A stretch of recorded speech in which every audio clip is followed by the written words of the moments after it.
नमस्कार दोस्तों, सीसी के इस लाइव रिसर्च लेक्चर में एक बार फिर से आप सभी का स्वागत है। मित्रों, हम बताना चाहेंगे, जैसा कि आप सब अवगत भी हैं, कि यूपीएससी मेंस की परीक्षा अब निकट ही है और आप सब यही सोच रहे हैं किस प्रकार आपको ज़्यादा से ज़्यादा सामग्री प्राप्त हो सके, आपको किस प्रकार अपने क्वेश्चन पेपर को अटेम्प्ट करना है, इसके बारे में आपको सही सुझाव मिल सके। तो हम बताना चाहेंगे यूपीएससी संस्कृत मेन पेपर को भरने वाले, यानी कि उसको अप्लाई करने वाले जो छात्र हैं वो सोच रहे होंगे कि ऐसा कुछ प्रावधान हो जिससे कि उनकी जिज्ञासा को तृप्त किया जा सके। तो यूपीएससी संस्कृत इस भाग 3 में आप सभी का एक बार फिर से स्वागत है और आज फिर एक बार हम आप कोशिश करेंगे कि आपको सामग्री उपलब्ध कराएं जिसको आप जानना चाहते हैं।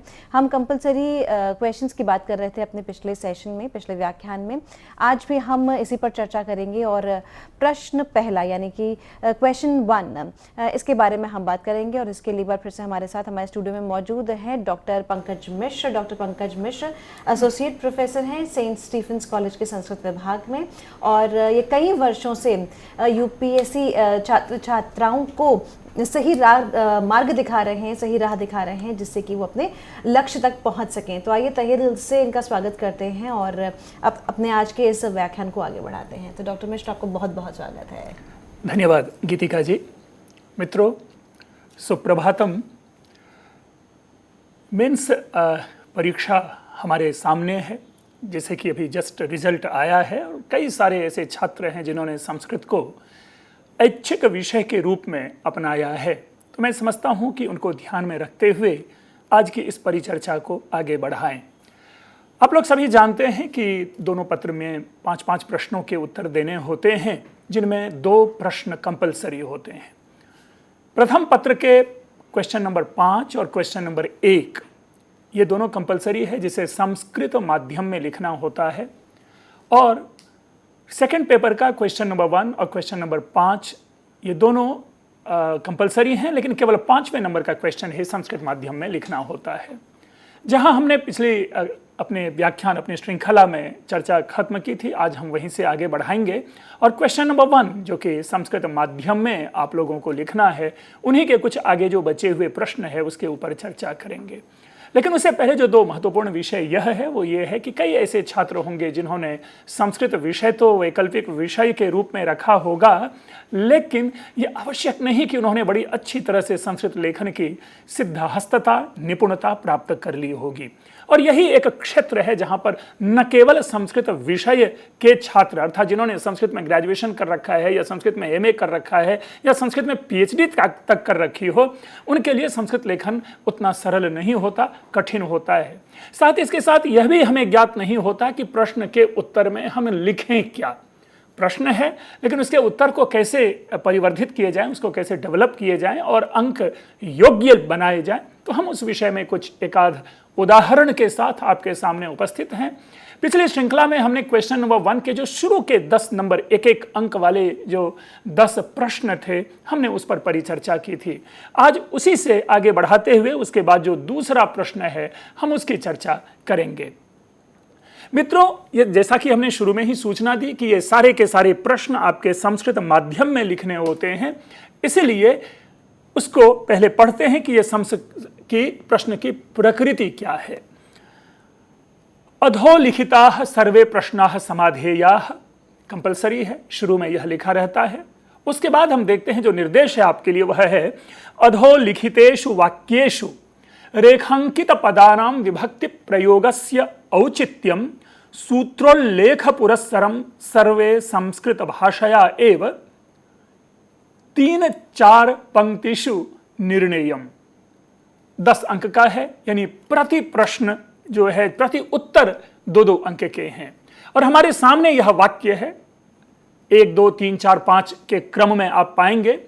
रामेण बाणेन हतो बाली शिरसा खल्वाचः क्रोशम कुटिला नदी हरये नमः पुष्पेषु गंधः।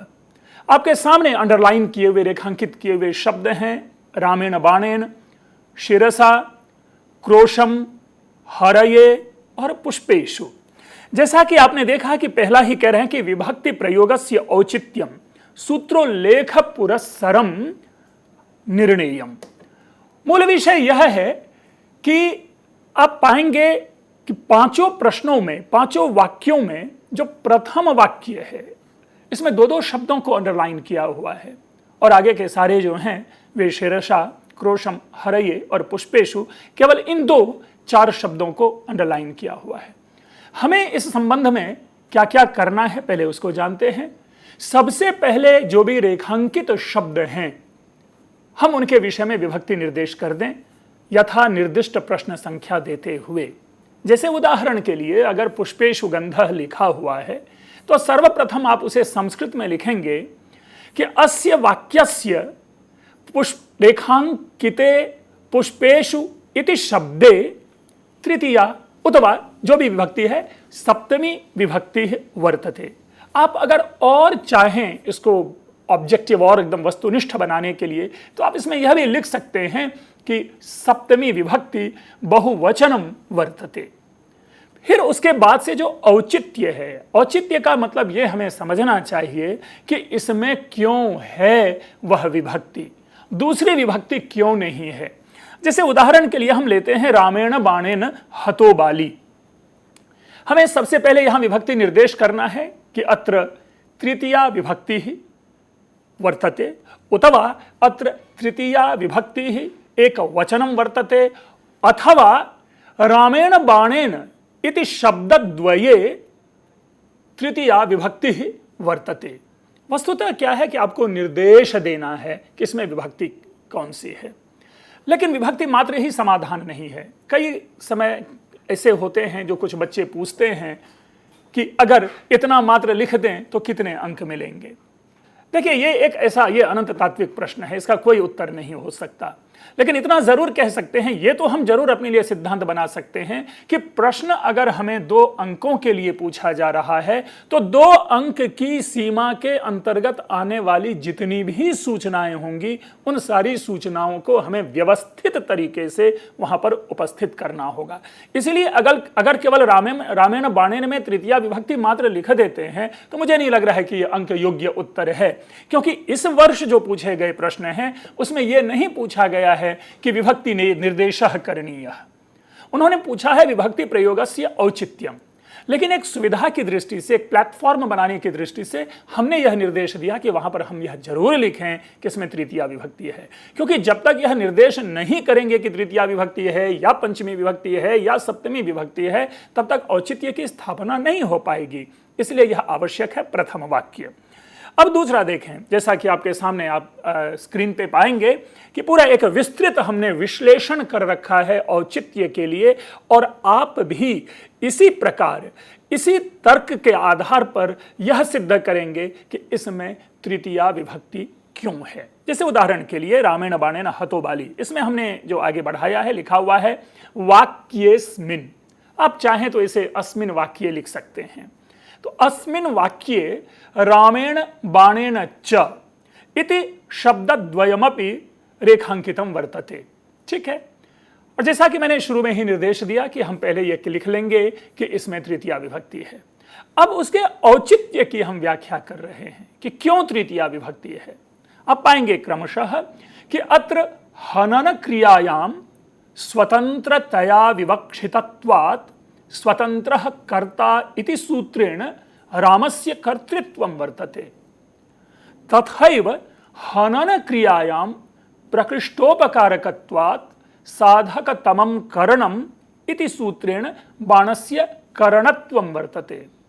कर्ता करणं चेति द्वयम् अनुक्तं वर्तते, अतः अनुक्तद्वये अस्मिन् कर्तृकरणयोस्तृतीया इति सूत्रेण तृतीया विभक्तिः अवाप्ता। यह एक मॉडल उत्तर है। आप इसी प्रकार अन्य जितने भी पूछे जाने वाले रेखांकित वाक्य होते हैं आप उनका विश्लेषण करते हुए, उनकी व्याख्या करते हुए प्रस्तुत करेंगे कि इस प्रकार इसका औचित्य है। लेकिन हम इसे हिंदी में भी समझ लें, क्योंकि हमने तो संस्कृत में बताया, कई ऐसे भी होते हैं कि एज इट इज रट लेते हैं और रट करके जाते हैं और उन्हें समझ नहीं होती कि इसमें क्या बातें कही गई है। लेकिन यह जानना आवश्यक है कि इसमें तृतीया विभक्ति क्यों है।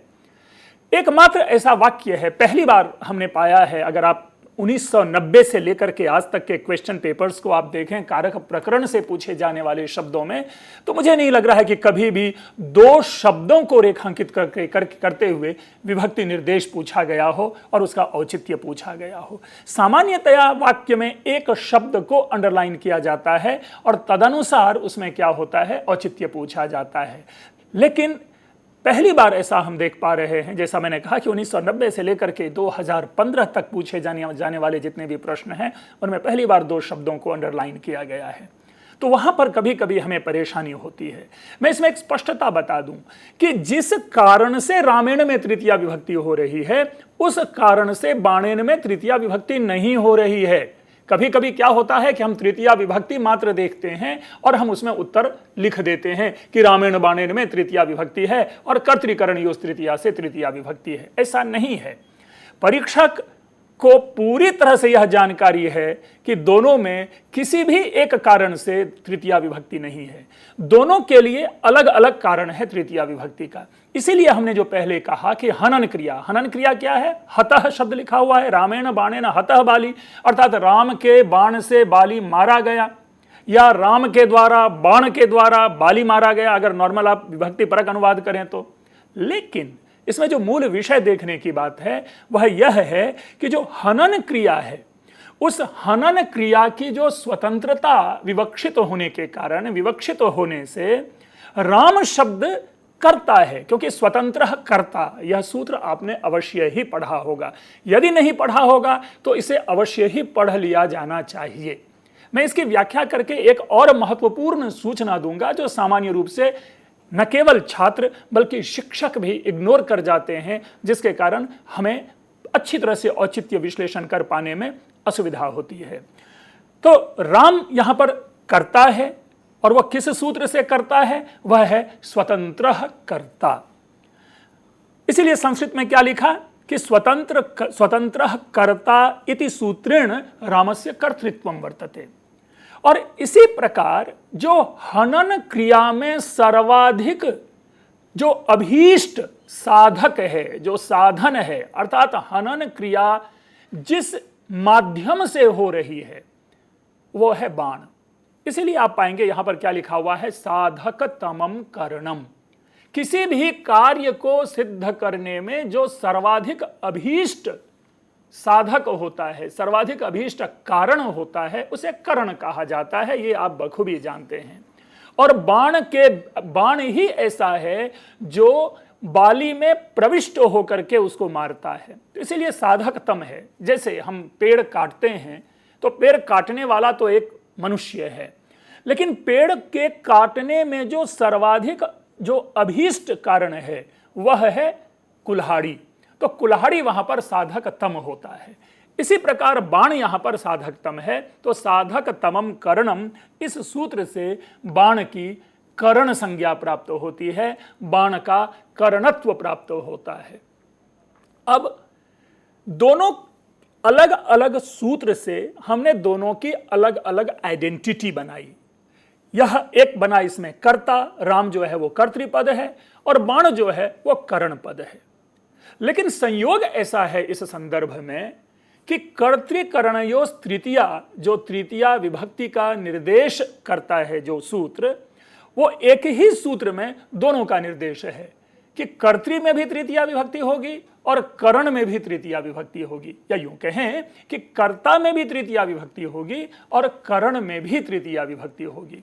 इसलिए जो तृतीया विभक्ति का निर्देश जिस सूत्र से किया गया है उनके लिए दोनों एक ही सूत्र है, उन दोनों के लिए कर्तृकरणयोस् तृतीया। और यही कारण है कि यहां पर कहा गया कि अनुक्त द्वये अर्थात अनभिहित कौन है इसमें, कर्ता और करण, यानी राम और बाण। इसलिए कर्तृकरणयोस् तृतीया, इस सूत्र से दोनों में तृतीया विभक्ति होती है। अगर आप इतना मात्र लिखते हैं तो जैसा संस्कृत के विषय में कहा जाता है कि बहुत नंबर मिलते हैं, बहुत अंक मिलते हैं, इसीलिए यहां पर यह समझना चाहिए कि अगर आपने इतना मात्र लिखा तो किसी भी हालत में 2 अंक से कम नंबर नहीं प्राप्त होने की संभावना होती है। लेकिन इतना मात्र हमने बीच में चर्चा में कहा था कि एक महत्वपूर्ण सूचना दूंगा। कारक विभक्ति के साथ क्या आती है बातें, कि सामान्य रूप से 2 और 1 सूत्र का विधान होता है। कहीं कहीं ऐसा होता है कि जहां पर कि हमें संज्ञा सूत्र और विधि सूत्र इन दोनों का निर्देश करना होता है। या यूं कहें कि अगर इसी को सामान्य रूप से मैं हिंदी में समझाऊं आपको, तो हम यह कहेंगे कि स्वतंत्र कर्ता इस सूत्र से राम की कर्तृ संज्ञा प्राप्त होती है और साधक तमम करणम इस सूत्र से बाण शब्द की करण संज्ञा प्राप्त होती है। तदनंतर कर्तृकरणयोस् तृतीया जो कि विधि सूत्र है। यहाँ स्वतंत्र कर्ता संज्ञा सूत्र है, इसी प्रकार साधक तमम करणम यह भी संज्ञा सूत्र है। लेकिन संज्ञा सूत्र करने के बाद हमें क्या करना होता है, विधि सूत्र लगानी होती है। संज्ञा सूत्र का काम इतना मात्र है कि जिस कारक के अंतर्गत है उस कारक की वह आइडेंटिटी दे देता है उसे, कि अमुक जो है इसमें करण संज्ञा है या संप्रदान संज्ञा है या इसमें अधिकरण संज्ञा है। तो इसीलिए जब संज्ञा सूत्र देंगे तो उसमें विभक्ति का जो निर्देश करने वाला सूत्र होगा वो कोई भिन्न सूत्र होगा, इसीलिए वहां पर हम 2 सूत्र लगाते हैं। लेकिन कई सूत्र, कई वाक्य ऐसे होते हैं जिनमें संज्ञा सूत्र की आवश्यकता ही नहीं होती। अभी आएगा आगे जिसकी हम चर्चा करेंगे, जिसमें संज्ञा सूत्र की आवश्यकता ही नहीं होती, वो डायरेक्ट विधान करता है। आपने कभी कभी देखा होगा कि डायरेक्ट सूत्र है, सीधा सूत्र है जो ये कहता है कि इसमें तृतीया विभक्ति होगी। जैसे येनांग विकारः, अब येनांग विकारः है, वो डायरेक्ट आपको कहेगा कि जिसके अंग में अंग अंगी भाव संबंध को देखते हुए जो अंग में विकृति जिससे हो उसमें तृतीया विभक्ति होती है। अस्तु, देखते हैं वो आगे का उदाहरण अपना क्या है। दूसरा उदाहरण है शिरसा खलवाटः। स्पष्ट है, खलवाट कहते हैं, जो गंजा होता है उसको खलवाट कहते हैं, और शिरसा यहाँ जो माथे से गंजा हो। तो इस तरह से ये वाक्य है और इसमें शिरसा शब्द है। अब यहाँ पर एक और परेशानी होती है। कई ऐसे बच्चे होते हैं जिन्हें शब्दों की अभिव्यक्ति ठीक से नहीं हो पाती और इसमें कौन सी विभक्ति होगी इसके विषय में वो एक तरह से कंफ्यूज्ड से होते हैं। क्यों? क्योंकि उन्होंने शब्द पढ़ रखा है लता, और लता शब्द आकारांत है तो शीर्षा शब्द भी आकारांत है, इसलिए शीर्षा शब्द में प्रथमा विभक्ति है। नहीं, ऐसा हमें नहीं मानना है, क्योंकि शीर्षा शब्द की प्रकृति जो है वो लता शब्द जैसी नहीं है। शीर्षा शब्द मूल शब्द इसका है शिरस, और शिरस शब्द का तृतीया एक वचन है शिरसा। देखेंगे जैसे ही मूल शब्द शिरस हुआ तो स में हलंत है, इसलिए इसकी प्रकृति बदल जाती है, जबकि लता शब्द विशुद्ध रूप से आ से एंड होने वाला है, इसलिए लता शब्द की प्रकृति शिरसा से भिन्न है। ऐसी कई सारी परेशानियां होती है और छात्र बहुधा इस तरह की गलतियां करती हैं, इसीलिए सविशेष मैं उन गलतियों की ओर इशारा कर रहा हूं कि इस तरह की गलती आप न करें परीक्षा में। क्यों? क्योंकि सावधानी हटी दुर्घटना घटी। आप परीक्षा भवन में अपने मन से सही उत्तर कर रहे होते हैं, लेकिन बाहर निकलने के बाद जब आपको जानकारी मिलती है कि आपसे ये गलती हो गई तो पछतावा मात्र होता है। इसीलिए ऐसे सारे शब्दों को ध्यान पूर्वक समझ करके तब उसमें विभक्ति निर्देश हमें करना चाहिए। तो जैसे हमने शुरू में ही आपसे चर्चा में बात कही थी कि हमें सबसे पहले यह निर्देश दे देना चाहिए कि इसमें कौन सी विभक्ति है।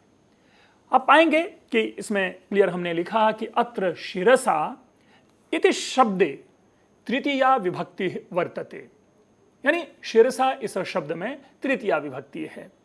अब उसके औचित्य का हम निर्देश कर रहे हैं, और औचित्य का निर्देश करते हुए पहले वाक्य को पढ़ लेते हैं, फिर उसके बाद उसका विश्लेषण करेंगे कि सामान्य नियमो वर्तते यत् येन विकृतांगेन अंगिनः विकारः प्रतीयते तस्मिन् अंगवाचके शब्दे तृतीया विभक्ति भवति। एतदर्थम, क्षमा करेंगे वो एक राइटिंग एरर है, एतादर्थम लिखा गया है, उसे आप पढ़ें एतदर्थम, यानी एतदर्थम सूत्रमस्ति येनांग विकारः। ठीक, अब इसकी हम व्याख्या लेने की कोशिश करते हैं। हम आप सभी जानते हैं कि यह सामान्य नियम है कि जिस विकृत अंग से अंगी का विकार प्रतीत हो, विकार स्पष्ट हो रहा हो, ठीक है, हम कहते हैं जैसे किसी की एक आंख नहीं होती, तो जिनकी एक आंख नहीं होती हम उनके लिए एक शब्द प्रयोग कर लेते हैं, या जिनके पैर, एक पैर तो है लेकिन दूसरे पैर में विकार होता है, तो लोक व्यवहार में भी उसके लिए एक अलग प्रकार का शब्द हम प्रयोग करते हैं। या जो एक कान से सुनता है या दोनों कान से नहीं सुनता है, उसके लिए भी हम शब्द प्रयोग करते हैं, एक विशेष संज्ञा दे देते हैं उनके लिए। इसी प्रकार ऐसे इसके माध्यम से हमने किसी का अगर परिचय देना होता है तो उसमें हम जिस अंग में क्या होता है, विकार होता है, उस अंग में तृतीया विभक्ति लगाते हैं। आप लोगों ने उदाहरण पढ़ा होगा, जैसे खंजह शब्द है, लंगड़े के लिए प्रयोग में लाया जाता है जिनका एक पैर नहीं होता। चूंकि ये देखिए यहाँ वाक्य है और हम व्याकरण पढ़ रहे हैं, व्याकरण में ऐसी शब्दावली जो हैं वो आते हैं, इसलिए न चाहते हुए भी इन शब्दों का प्रयोग करना पड़ता है, क्योंकि अदरवाइज ये शब्द बहुत ही आदरणीय नहीं है। लेकिन जैसे हम जिनके पैर नहीं होते हैं उनके लिए हम लंगड़ा शब्द प्रयोग करते हैं, संस्कृत में इसके लिए खंजह है। अब हमें किसी को यह बताना है कि उनके एक पैर में विकार है, अर्थात वह एक पैर से लंगड़ा है, तो वहां पर हमें वाक्य प्रयोग करना होता है कि जिसमें विकार है। अभी मैंने बार बार कहा कि जिसमें विकृति है, तो विकृति किसमें है, पैर में है, तो जिसमें विकृति होगी उसमें तृतीया विभक्ति लगेगी। इसीलिए वहां पर वाक्य प्रयोग होता है पादेन खंजः, कर्णेन बधिरः, अक्षणा काणः, ऐसे शब्द प्रयोग में आते हैं। लेकिन एक बार इस बार आपके सामने एक नया शब्द है और वह नया शब्द है शीर्षा खलवातः। तो विकृति कहां पर है, विकृति जो है वह हमारे बालों को लेकर के सिर में है, मस्तक पे है। तो जिसमें विकृति है, माथे सर में विकृति है, तो इस कारण से यहां पर यह वाक्य प्रयोग बना शीर्षा खलवाटा है। और यह जानते हुए हम अच्छी तरह से जान चुके हैं, अंग और अंगी के संबंध को लेकर के विकृति के भाव को हम अच्छी तरह से जान चुके हैं। तो जिसमें विकार है हम उसमें तृतीया विभक्ति लगाते हैं। और इस तृतीया विभक्ति के लिए जो सूत्र है वह सूत्र क्या है, येनांग विकारः। इस प्रकार आप अगर समुचित तरीके से अपने प्रश्न को व्यवस्थित करते हुए उत्तर लिखते हैं तो पुनः 2 और 2 4 अंक आपको इसमें मिलते हैं। और यही कारण है कि संस्कृत के अगर ग्रामर के सारे प्रश्नों के उत्तर आपके सही होते हैं तो अंकों की संभावना और अधिक बढ़ जाती है, बल्कि और इतनी अधिक बढ़ जाती है जिसकी आपकी अपेक्षा नहीं होती। हम आगे इस परिचर्चा को जारी रखेंगे। थोड़ी देर के लिए मैं आपसे दूर होना चाहूँगा, विश्राम लेना चाहूँगा अन्य नए चर्चा के लिए।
मित्रों, हम लोग येनांग विकारः से संबद्ध पूछे जाने वाले वाक्यों की चर्चा कर रहे थे और वाक्य था शिरसा खलवाटः। इसके आगे के वाक्य को देखते हैं। तीसरा वाक्य पूछा गया है हरये नमः। यदि कहा जाए, देखा जाए तो ऐसे वाक्य जो संस्कृत पढ़ने वाले नहीं होते उनके लिए भी अपरिचित नहीं है। हम आप सामान्य रूप से बचपन से ही अपनी उत्तर पुस्तिकाओं पे, अपने पुस्तकों पे, अपने किसी पृष्ठ पे हमेशा ये लिखते पाए जाते हैं, श्री गणेशाय नमः, श्री सरस्वत्यै नमः आदि। इन सारे वाक्यों में एक जो कॉमन है वह है नमः। इसीलिए अगर हमें अनुवाद या अर्थ या भाव नहीं भी समझ में आता हो, लेकिन इतनी जरूर जानकारी हमें होती है कि नमः शब्द के माध्यम से हम अपनी विनम्रता का परिचय दे रहे हैं, या हम अपनी भक्ति, अपनी श्रद्धा को प्रस्तुत कर रहे होते हैं। चलिए यहाँ हरये नमः को देखने की कोशिश करते हैं। हम इसमें नमः के माध्यम से बताने की कोशिश करेंगे, ना कि हरये के माध्यम से। हरये शब्द अंडरलाइन है, और जैसा हमने आपसे कहा कि आप इसमें पहले विभक्ति निर्देश करें, लेकिन यह ऐसा शब्द है कि इस प्रकार के शब्दों में विभक्ति निर्देश कर पाना यदि अच्छी तरह से पढ़ा हुआ नहीं होता तो कभी कभी कंफ्यूजन की स्थिति होती है। क्योंकि एक सामान्य नियम हम लोग समझ लेते हैं कि सप्तमी विभक्ति में एक की मात्रा होती है, बाल के, ठीक। तो इस रूप से हरये है यहां पर, तो इसमें भी सप्तमी होनी चाहिए। नहीं, मैंने इसलिए कहा कि नमः के माध्यम से समझना चाहिए कि नमः शब्द देखें कि बहुत ही प्रचलित है, और ऐसे शब्द, ये जो नमः शब्द है, इस नमः शब्द का हम जब भी प्रयोग करेंगे तो उसमें चतुर्थी विभक्ति होगी। नमः शब्द जिसके लिए है नमः, यानी हम जिसको नमस्कार करते हैं, उनमें चतुर्थी विभक्ति होती है। तो अब न चाह करके भी अगर अंडरलाइन किया रहता है वाक्य के बाद और नमः लिखा रहता है, तो अगर हमें विभक्ति नहीं भी आती तो हम वहां पर छूटते ही लिख देंगे कि यह चतुर्थी विभक्ति है। लेकिन पुनः सावधानी, शीघ्रता नहीं। क्यों? क्योंकि नमः से एक शब्द बनता है नमस्कृत्य, और नमः से एक शब्द बनता है नमस्करोमि। जैसे ही नमस्कृत्य या नमस्करोमि शब्द बनेगा तो उससे पूर्व जो आने वाला शब्द है उसमें चतुर्थी विभक्ति नहीं होगी। इस चीज को ध्यान रखना है। नमः शब्द स्वतंत्र होना चाहिए। उस नमः शब्द के साथ ना तो नमस्कारम करोमि लिखा होना चाहिए, ना नमस्करोमि लिखा होना चाहिए, ना नमस्कृत्य लिखा होना चाहिए। स्पष्ट रूपेण यह शब्द स्वतंत्र हो, तभी चतुर्थी विभक्ति होगी। तो आज से हमने ये अच्छी तरह से जान लिया कि नमः शब्द किसी भी रूप में, किसी भी शब्द के साथ प्रयोग हो, किसी भी रूप में नहीं, मैंने उसका भी खंडन किया है। नमः शब्द किसी भी शब्द के साथ एक पूर्ण वाक्य के रूप में प्रयोग हो और वाक्य शुद्ध हो, तो जिसको नमस्कार किया जाएगा उसमें चतुर्थी विभक्ति होगी। तो इस प्रकार हम लिखेंगे कि हरये इति शब्दे चतुर्थी विभक्ति वर्तते। ठीक। अब इसके बाद इसके विश्लेषण की आवश्यकता होती है। एक सूत्र है, यह सूत्र है नमः स्वस्ति स्वाहा स्वधा अलम वषट योगाच्च।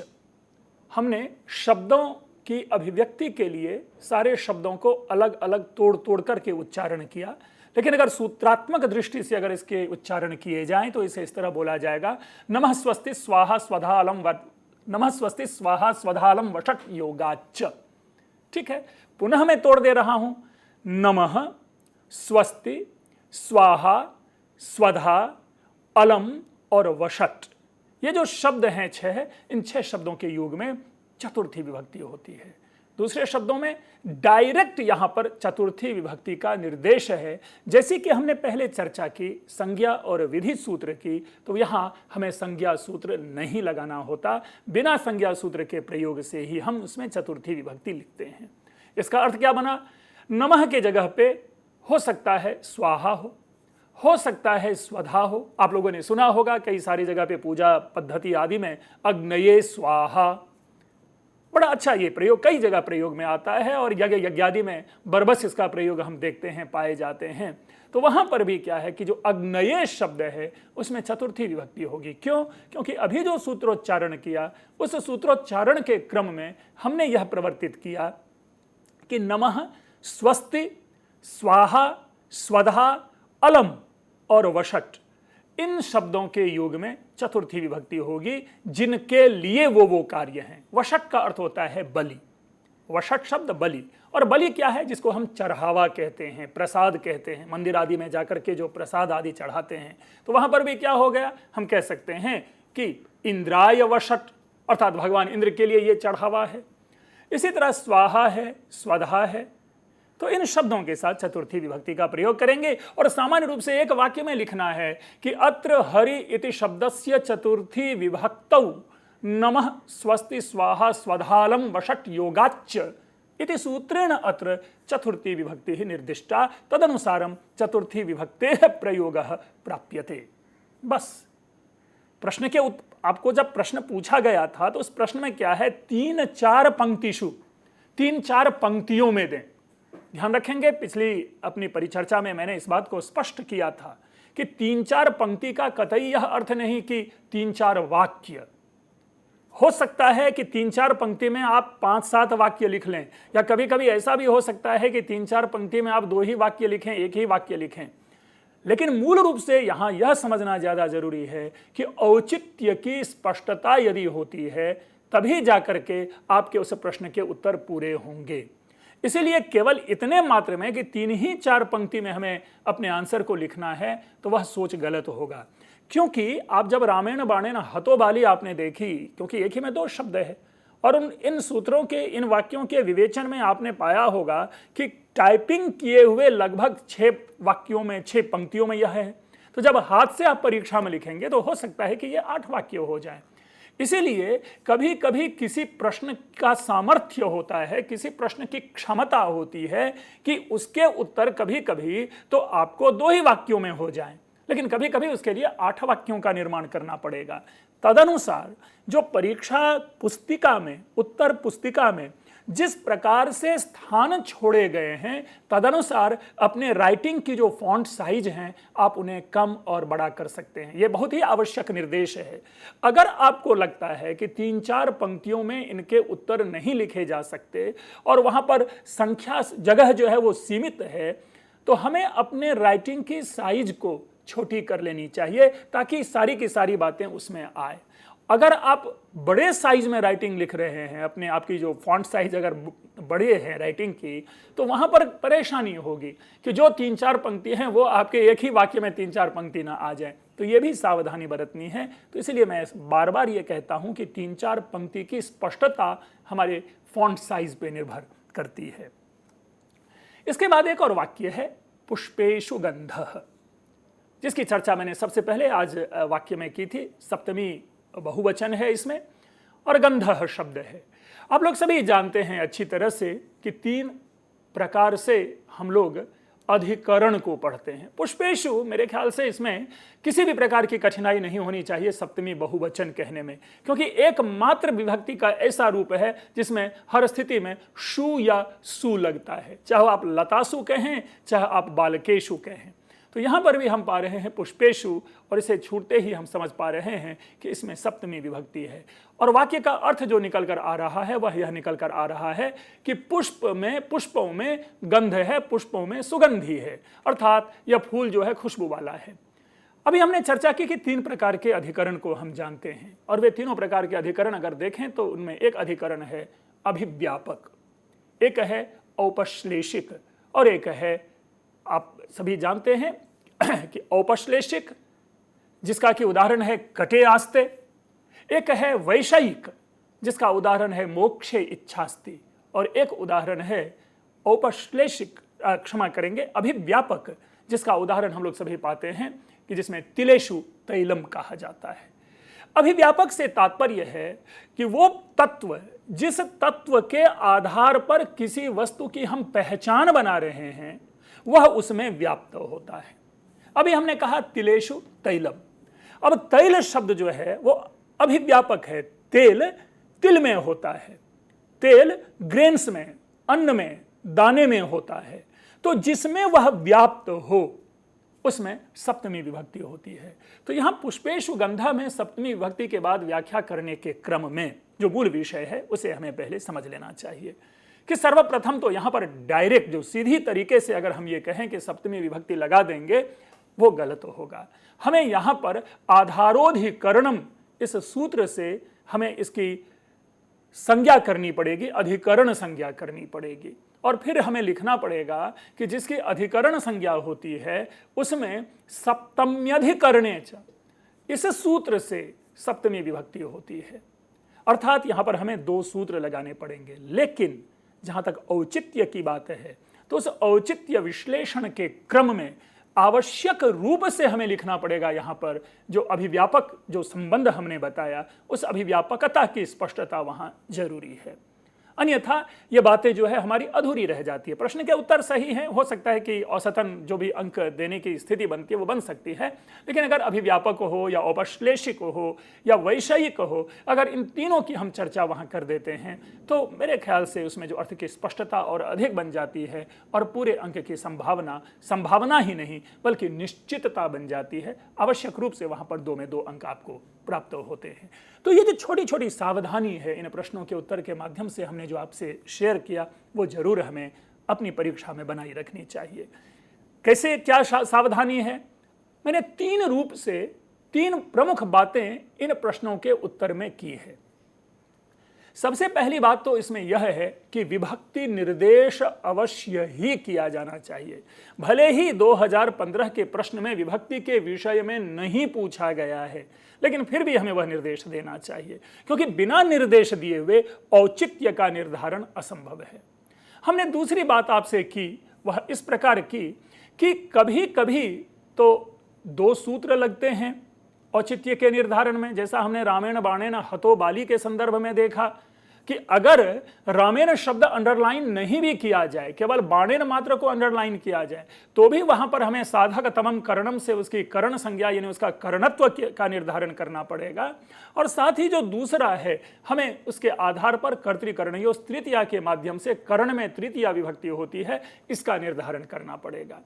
या इसी तरह अगर रामेण शब्द मात्र अंडरलाइन किया हुआ है तो वहां पर स्वतंत्र कर्ता से हमें कर्तृत्व वहां पर निर्धारित करना होगा, कर्ता संज्ञा का निर्धारण करना होगा, और तब जाकर के कर्तृकरणयोः तृतीया से तृतीया विभक्ति का निर्देश करना पड़ेगा। लेकिन उसके बाद ही आपने दूसरा पाया शिरसा खलवाट है, यहाँ पर एक सूत्र मात्र से काम चल गया। तो हमारा जो विशेष बात आपसे हमने कही वो ये कही कि हमें विधि सूत्र और संज्ञा सूत्र इसकी सूक्ष्मता का अवश्य ही ध्यान रखना चाहिए कि जहां संज्ञा सूत्र की आवश्यकता है वहां पर हम उसकी उपेक्षा नहीं करेंगे।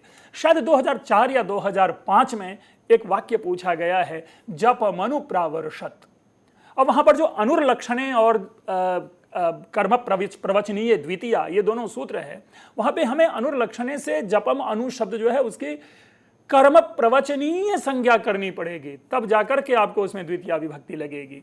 इसलिए ये छोटी छोटी चीजें जरूर ध्यान में रखना है। क्या होता है कि हम कभी कभी केवल सूत्र मात्र पढ़ते हैं, हम व्याख्या के अलावा वार्तिक नहीं पढ़ते।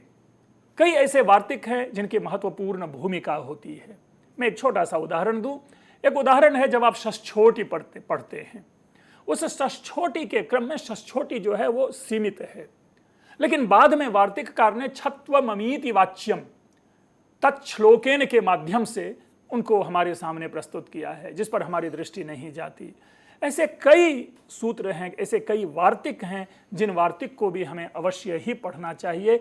वार्तिकों की उपेक्षा नहीं होनी चाहिए। हाँ, वाक्य के प्रयोग की दृष्टि से हम वार्तिकों में कौन से इंपॉर्टेंट है कौन से इंपॉर्टेंट नहीं है उसका निर्धारण कर सकते हैं। क्यों? क्योंकि कई ऐसे वाक्य हैं जो वाक्य अब हमारे जीवन में नहीं है।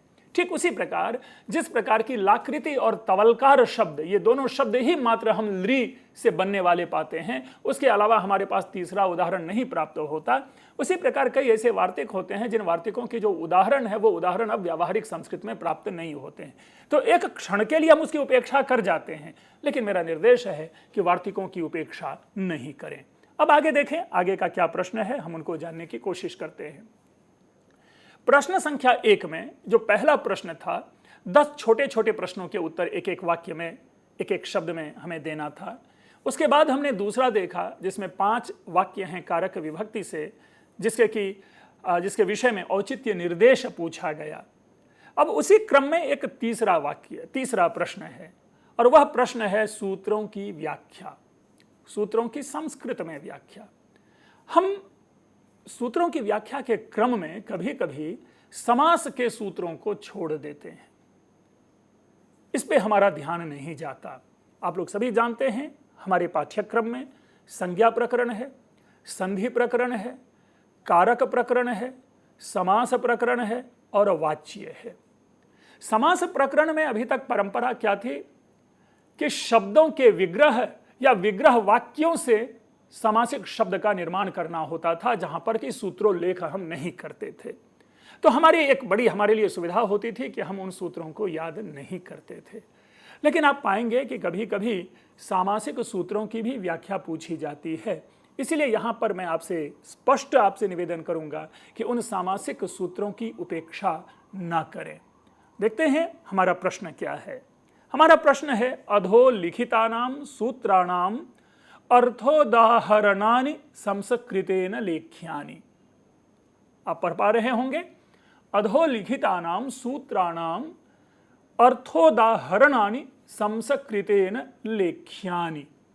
अर्थात जो आगे आने वाले सूत्र हैं उनके अर्थ और उदाहरण, बखूबी ध्यान रखना है कि यह उदाहरण इनमें आवश्यक रूप से देना है, केवल अर्थ मात्र नहीं।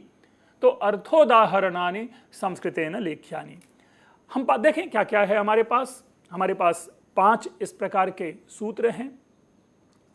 षष्ठी हेतु प्रयोगे ध्रुवमपाये पादानम कर्तुरीप्सित तमम कर्म इको यणच तुल्यास्य प्रयत्नम सवर्णम। ये 5 हमारे पास सूत्र हैं। षष्ठी हेतु प्रयोगे ध्रुवमपाये पादानम और कर्तुरीप्सित तमम कर्म, ये तीनों के तीनों सूत्र कारक प्रकरण से है। इको यणच संधि प्रकरण से है। तुल्यास्य प्रयत्नम सवर्णम, यह संज्ञा प्रकरण से है। आपने सोचा होगा कि हमने बड़ी बड़ी बातें की कि समास के सूत्रों को ना छोड़ें। आप कहेंगे कि यहाँ तो पूछा ही नहीं गया है, यहाँ तो केवल कारक संज्ञा और संधि से पूछ लिया गया है। ठीक है, लेकिन हम यह भी तो कह सकते हैं कि कारक से 3 पूछ लिए गए, समास का पूछा ही नहीं। दूसरे शब्दों में समास के सूत्रों की भी पूरी गुंजाइश है। समास के सूत्रों की भी हमें व्याख्या समझनी चाहिए, भले ही न पूछे जाएं या भले ही कभी न पूछे गए हों। लेकिन इस प्रकार हमें कभी नहीं रहना चाहिए कि सर यह तो पूछा नहीं गया तो इसे छोड़ दें। वहां पर सर भी अशक्त हो जाते हैं और छात्र की मानसिकता के अनुरूप कह बैठते हैं कि अच्छा चलो ठीक है छोड़ दो। लेकिन नहीं, हम उस भावना का परित्याग करते हुए समास के सूत्रों की भी संस्कृत व्याख्या जरूर तैयार करें, और ऐसी तैयारी पे आपका जो आत्मविश्वास का स्तर है वो ऊपर होगा। अब देखते हैं कि इनकी हम व्याख्या कैसे करें। सूत्र है षष्ठी हेतु प्रयोगे। इसका जो सामान्य आप पाएंगे, सबसे पहले संस्कृत एक बार पढ़ लें, इसकी व्याख्या किस रूप में बनती है। एक चीज और स्पष्ट कर लें, इस व्याख्या को पढ़ने से पहले मैं प्रकट कर दूं कि जैसा हमने औचित्य विवेचन में आपने पाया होगा लंबे संस्कृत के वाक्य थे, सूत्रों की व्याख्या में उतने लंबे लंबे शब्दों की या वाक्यों की आवश्यकता नहीं है। मूल विषय यह है कि उस सूत्र का निर्देश क्या है, वह सूत्र कहता क्या है, वह सूत्र कहना क्या चाहता है, हम केवल उतनी मात्र की चर्चा करते हैं। अब देखिए षष्ठी हेतु प्रयोगे आपके सामने है और उसकी व्याख्या को पढ़ेंगे तो मैं समझता हूं कि यह एक वाक्य में इसकी व्याख्या हो रही है। क्या है? हेतु शब्दस्य प्रयोगे। हेतु द्योत्ये सति, क्या मतलब हुआ? हेतु शब्द के प्रयोग में हेतु द्योत्य होने पर, हेतु द्योत्य यानी अर्थात हेतु के प्रकट होने पर, प्रकाशित होने पर, द्योतित होने पर, अर्थात हेतु की अभिव्यक्ति होने पर, हेतोह द्योतक शब्दे, जो हेतु को प्रकट करने वाले शब्द होते हैं, या हेतु शब्दे, या हेतु शब्द में षष्ठी विभक्ति होती है। अब ये इतनी बार यहां पर हेतु हेतु हेतु आ चुका है कि अपने आप में कंफ्यूजन है, इसीलिए हम इसको पहले समझ लें कि इसकी अभिव्यक्ति क्या होती है। देखिए कभी कभी क्या होता है कि हेतु शब्द कारणवाची शब्द है। आप लोगों ने हेतु पंचमी और हेतु तृतीया ये दोनों सूत्र अवश्य ही पढ़े होंगे। हम यहाँ पर इसकी चर्चा कर लेते हैं हेतु शब्द की। केवल हेतु शब्द के माध्यम से क्या बताया जा रहा है कि या तो केवल हेतु शब्द का प्रयोग हो, अर्थात हेतु ऐसा लिखा हुआ आए, या हेतु की अभिव्यक्ति के लिए कोई अन्य शब्द आए। जैसे अगर ये कहें कि मैं यहां पढ़ने हेतु आया हूं, उसी को हम इस ढंग से कहते हैं कि मैं यहां पढ़ने के लिए आया हूं।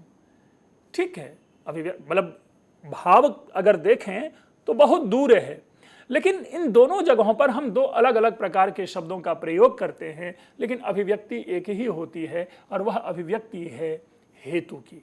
तो इसीलिए लिखा गया कि हेतु शब्दे या हेतु द्योतक शब्दे, इन दोनों में षष्ठी विभक्ति होगी।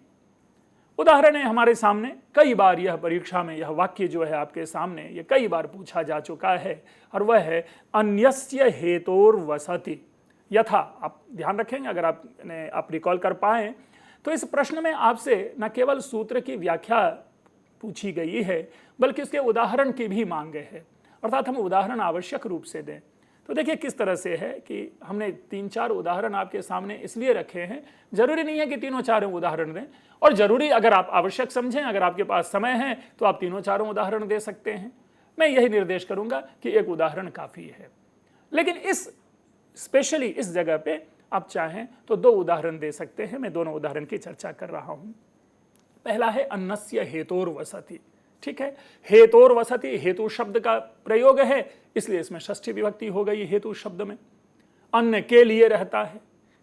दूसरा है, बहुत प्रसिद्ध यह श्लोक है, महाकवि कालिदास ने रघुवंशम के 2वें सर्ग में इस श्लोक का प्रयोग किया है सिंह और दिलीप संवाद के अंतर्गत, जबकि सिंह दिलीप की जो अंतर्भावना है, दिलीप का जो अहंग है, उसको उभार रहा है कि अल्पस्य हेतोर बहुहातुमिच्छन् विचार मूढ़ प्रतिभासी में त्वम, कि हे दिलीप, तुम थोड़े से के लिए बहुत का परित्याग कर रहे हो, तुम मुझे बहुत बड़ा मूर्ख प्रतीत हो रहे हो।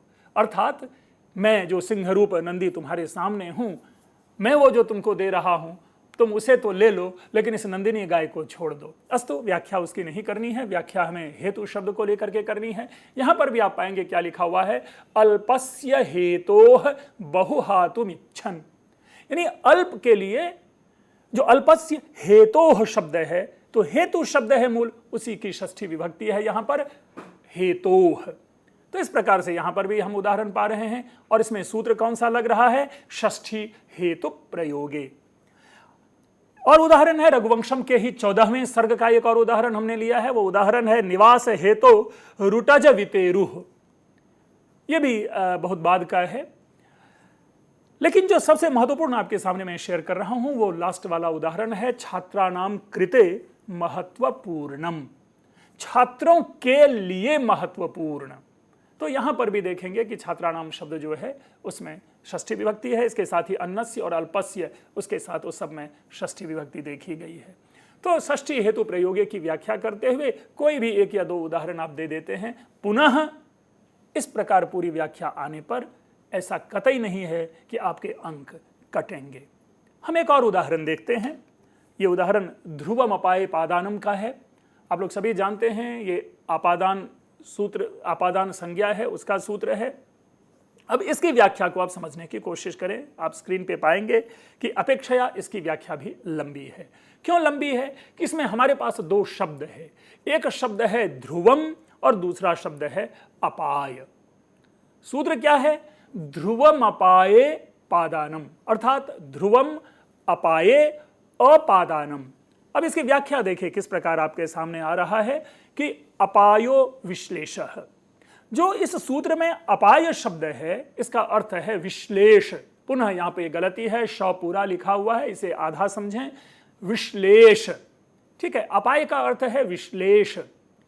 तस्मिन् साध्ये यद ध्रुवम, अर्थात उस विश्लेष को के सिद्ध होने में जो निश्चित, जो ध्रुव, जो स्थिर तत्व है वह अवधिभूतम कारकम तत् अपादानम स्यात्।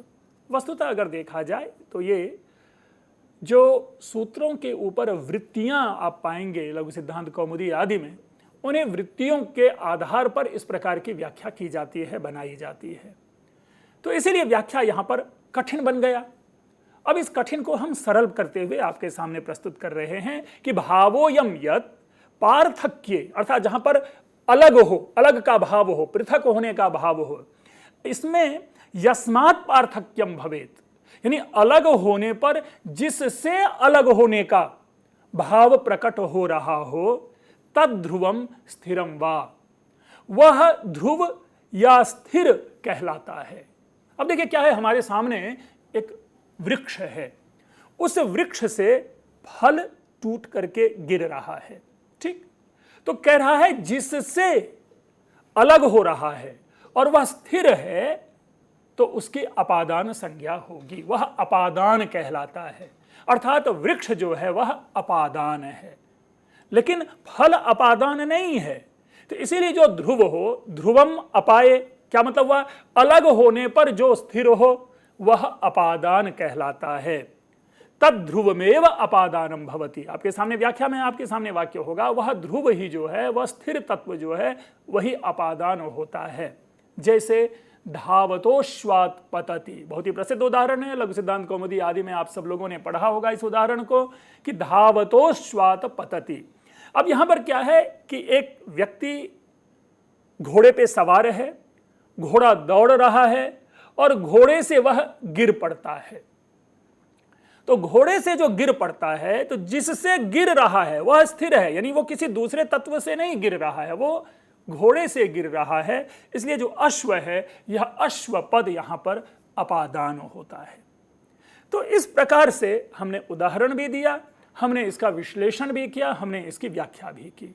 आगे आप पाएंगे कर्तुरीप्सित तमम कर्म, ये कर्म संज्ञा प्रधान यह सूत्र है कि इसमें जो कर्ता का जो इप्सित तम होता है उसे कर्म कहते हैं।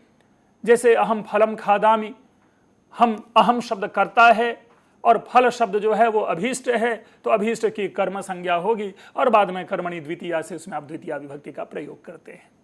इसी तरह एक और सूत्र है आपके सामने है इको यणचि। अब पाएंगे ये जो इको यणचि है, ये कदाचित आप लघु सिद्धांत कौमुदी में सबसे पहला सूत्र पाते होंगे और इसमें बहुत बढ़िया से अच्छी तरह से वृत्ति लिखी हुई है कि एकह स्थाने यण पड़े यण परे अच स्यात् संहितायाम, और उसके बाद उदाहरण होगा आपके सामने यद्यपि। तो ये जो यद्यपि आदि शब्द है, अर्थात इसका अर्थ होता है इक, यानी इक प्रत्याहार, ई उ री री, इस प्रत्याहार के स्थान पर यण यानी य व र ल आदेश होगा, कब, अचि, अच के परे होने पर, अर्थात बाद में अच आए। तो यदि के दी में ई है जो इक है, बाद में अच आ रहा है, तो इसलिए ई को य हो जाता है और यद्यपि शब्द निष्पन्न होता है।